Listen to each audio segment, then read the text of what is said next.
Iberia, esa península del occidente del mundo mediterráneo, fue durante siglos un pozo sin fondo de donde se obtenían a un precio no muy alto gran cantidad de riquezas. El griego Estrabón dejó escritas en su geografía amplias descripciones de las riquezas que se encontraban en la península, aquella tierra de la que decía: era en su mayor extensión poco habitable, pues casi toda ella se hallaba cubierta de montes, bosques y llanuras de suelo pobre y desigualmente regado.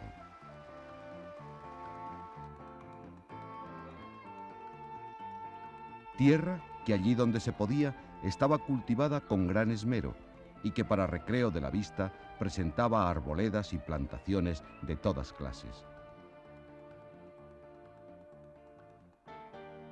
Tierra rica en oro, plata, cobre, mercurio y hierro.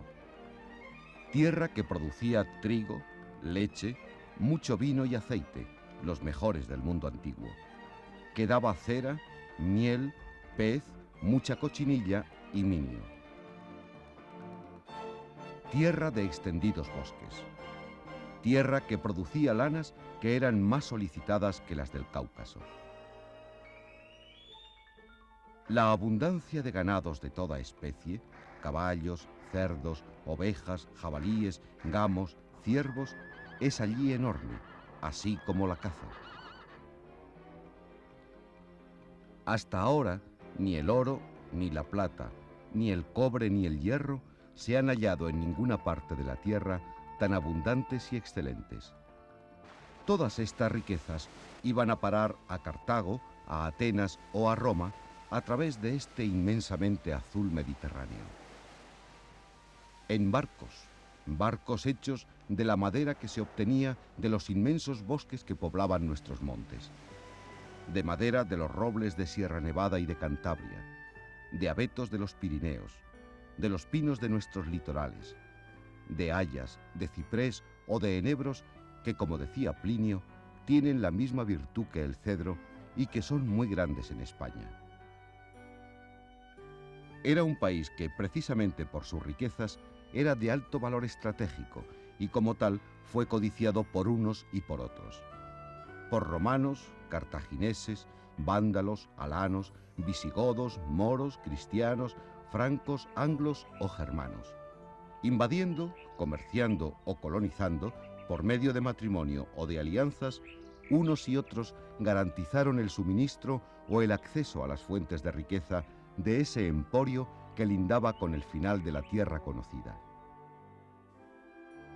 Este es nuestro Cantábrico, nuestro Mar del Norte, que también fue surcado por flotas, esta vez vikingas, francas, sajonas o normandas, y nuestras naves también se hacían a la mar hacia aquellos países del norte transportando metales, lanas y trigo.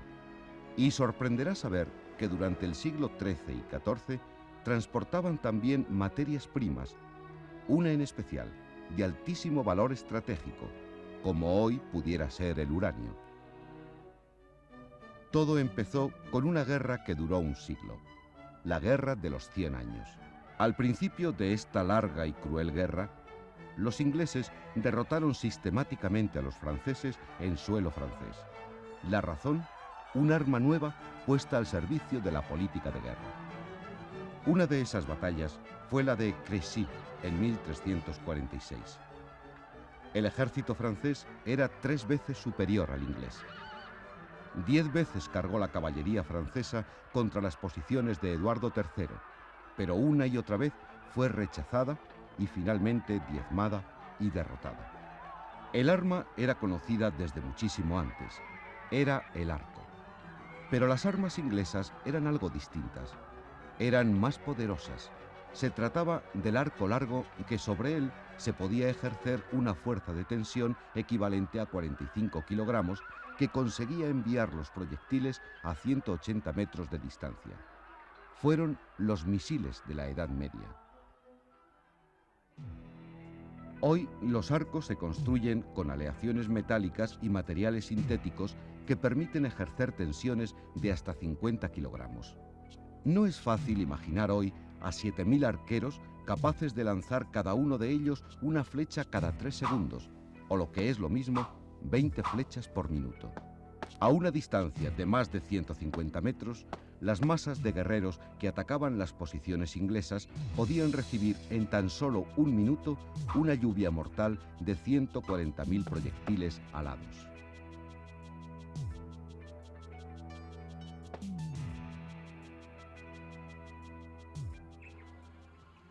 Entonces en Europa solo existía una madera capaz de ofrecer las calidades de tensión, flexibilidad y resistencia que exigía el arco largo.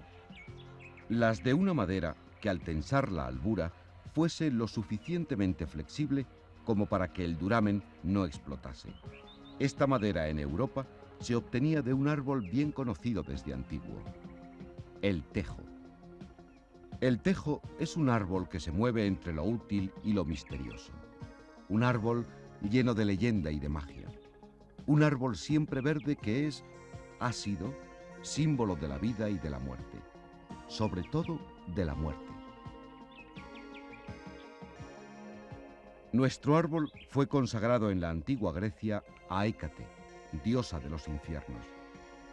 Cuando se sacrificaban a Hécate toros negros para que las ánimas pudieran lamer su sangre derramada, los coronaban con guirnaldas de tejo. La calidad mortífera del tejo aparece también en su nombre. Tejo deriva directamente del nombre latino taxus, que puede tener orígenes distintos. Si deriva de la palabra griega toxón, significará arco. Los griegos conocían bien su calidad para fabricar esas armas. Y si deriva de toxicón, significaría veneno, pues toxicón era el nombre que los griegos dieron al veneno con el que impregnaban la punta de las flechas. Los antiguos irlandeses también utilizaban el tejo para envenenar sus armas. Shakespeare hace que el tío de Hamlet envenene al rey vertiendo jugo de tejo en su oído. Pero tejo también podría derivar de otra palabra griega, taxis, que significaría ordenación en filas o líneas e indicaría, por tanto, la disposición de sus hojas en 2 filas, con lo que el aura mortífera del tejo perdería su misterio y quedaría convertido su nombre en pura banalidad anatómica. Es el árbol que adorna los cementerios en muchos lugares del norte, cumpliendo el papel del ciprés de los cementerios mediterráneos. Y es que el siempre verde tejo se diría que es verde para la eternidad, pues es sin duda uno de los árboles más longevos que existen. En Irlanda, allá por la Edad Media, una ley, la Brehon Law, clasificaba los árboles en 4 categorías. La primera era la denominada de los 7 árboles jefe, entre ellos el tejo. Y es que un buen tejo era algo inapreciable. Pronto el tejo fue algo casi imposible de encontrar, tanto en Inglaterra como en Irlanda. Hubo necesidad imperiosa de garantizar el suministro de esta madera, que se convirtió así en un material estratégico de primera importancia.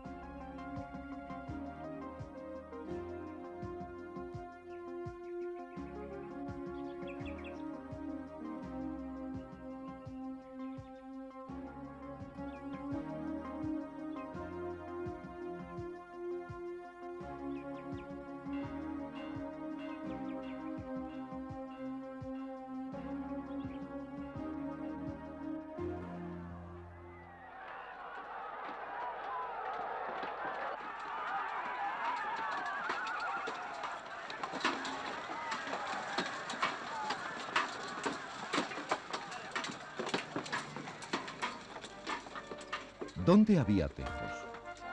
En España, en las montañas de casi toda España había tejos, sobre todo en la cordillera Cantábrica y en Galicia. El reino de Castilla y León, al principio de la Guerra de los 100 años, fue aliado del rey francés Felipe VI.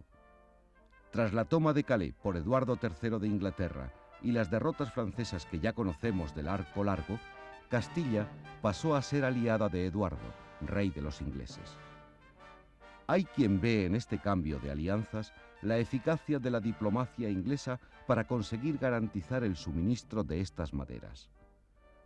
Así pues, nuestro rústico tejo, junto al fresno que se utilizaba para la construcción de lanzas y picas, surcó los mares con destino a los almacenes y carpinterías militares inglesas, donde se guardaba y se curaba la madera para la construcción de armas y de navíos.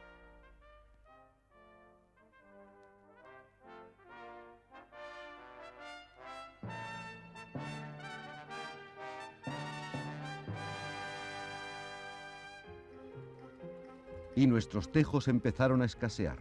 Nuestra geografía nos habla de lugares como Sierra Tejeda, en Málaga, donde debió existir en cantidad, pero donde hoy no queda ni rastro. Hoy el tejo está en vías de extinción básicamente por la acción del hombre sobre él.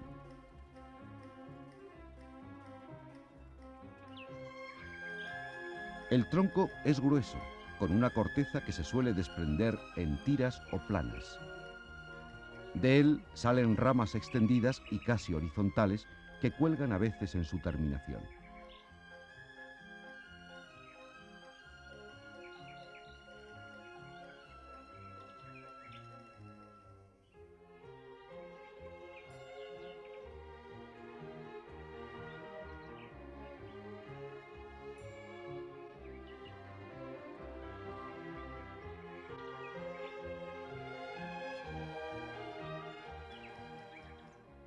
Sus hojas son largas y estrechas, lineales, de color verde oscuro en el haz y algo más pálidas en el envés, y con el nervio central visible algo saliente.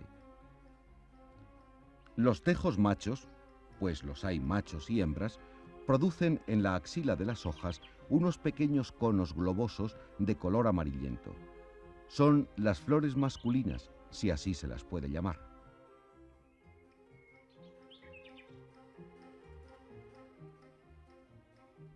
Son los tejos hembras los que poseen en otoño esas bellísimas bayas de color rojo en cuyo interior está situada la semilla. La carne rojiza que la rodea recibe el nombre de arilo. El tejo es una planta muy venenosa debido a la acción del alcaloide llamado taxina que se encuentra en las raíces, en las ramas, hojas y semillas, a excepción de la cubierta carnosa, el arilo, que rodea a la semilla.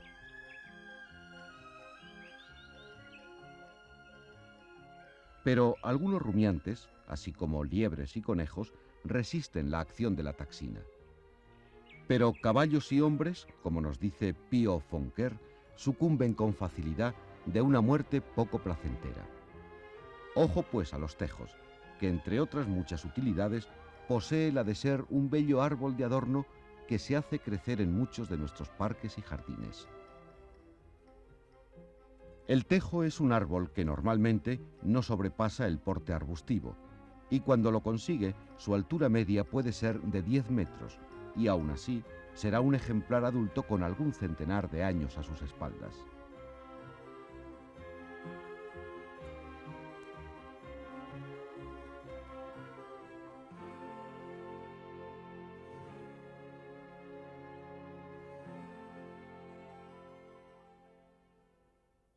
Se citan en Inglaterra algunos tejos de cerca de 25 metros de altura y 5 de perímetro, verdaderos árboles de museo, y que allí, en Inglaterra, se consideran con la misma importancia al menos que las abadías junto a las que se elevan. En nuestro país hay tejos, y los hemos ido a buscar. Nos hablaron de tejos en León, en Galicia, en Santander, y allí fuimos a filmarlos, y en el centro de España, en Jaén. Aquí está el más impresionante tejo que hemos encontrado. Entre las rarezas botánicas de Cazorla al lado de bellísimos ramilletes de la rara Viola cazorlensis, un tejo de 20 metros de altura y 7 metros 30 centímetros de diámetro.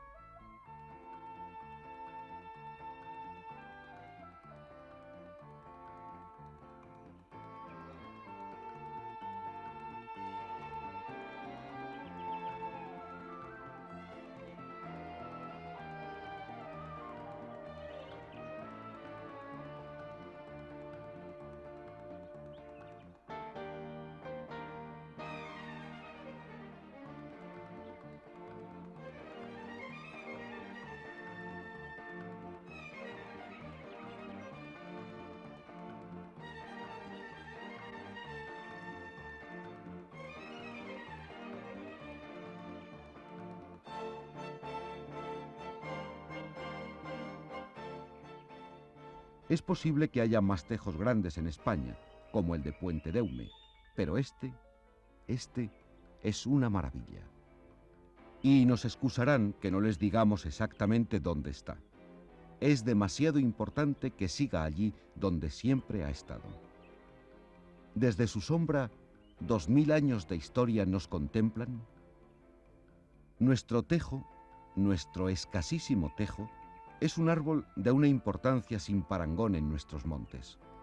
Aunque Ovidio nos representa el camino hacia el infierno agradablemente bordeado de tejos, nosotros no dudamos de que el camino hacia el infierno se verá expedito el día que no podamos contemplar tejos en nuestros montes. El escasísimo tejo, el venenoso tejo, es sin embargo un ser vivo, resistente, duro, del que el hombre ha sabido aprovechar sus mejores virtudes. Pero quizá lo más importante es saber que el tejo no es solo parte de nuestra geografía de siempre, sino que también lo es de nuestra historia, de una historia que nos habla de una España que fue en un tiempo una tierra rica y que hoy, con solo abrir los ojos un poco más allá de lo inmediato, lo es con tan solo un poco de amor a nuestras cosas, entre ellas a nuestros árboles.